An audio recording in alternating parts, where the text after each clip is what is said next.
Hey guys, so we all know that being in victim mentality is detrimental to you. As time goes on, being in that mental headspace will deteriorate you. But also being in a place where you're continually comparing your traumas to other people's traumas and experiences, where you get to, and then allowing that to get you to a place where you're invalidating your traumas, that's also unhealthy. Personally, I've been through a lot of experiences. I was sexually molested from the age of 5 to the age of 8 by my uncle. I went through multiple suicide attempts. My first one was when I was 13. My last one was when I was 31. I've gone down the line of anorexia. I think I was trying to control the situation in which I felt I had no control, and then I went into a very abusive relationship. The physical abuse was less damaging than the mental and emotional abuse.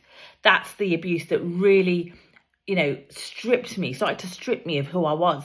And then I nearly killed myself through an alcohol addiction. Being on 2.5 litres nearly a day of vodka, raw vodka, will do that to you.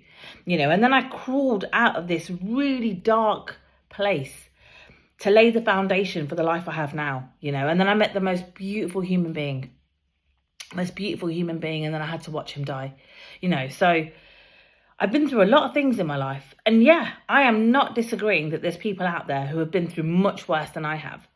But that doesn't make my traumas any less traumatic, Just because people out there have been through many experiences, many traumas that are what you would categorize as, worse than what I've experienced. It doesn't mean that those traumas that I experienced or my experiences didn't happen. It doesn't mean that they didn't leave the imprint on my nervous system like they did. It didn't mean that the associated emotions, are invalid and I should almost not feel them. Traumas need to be seen and heard.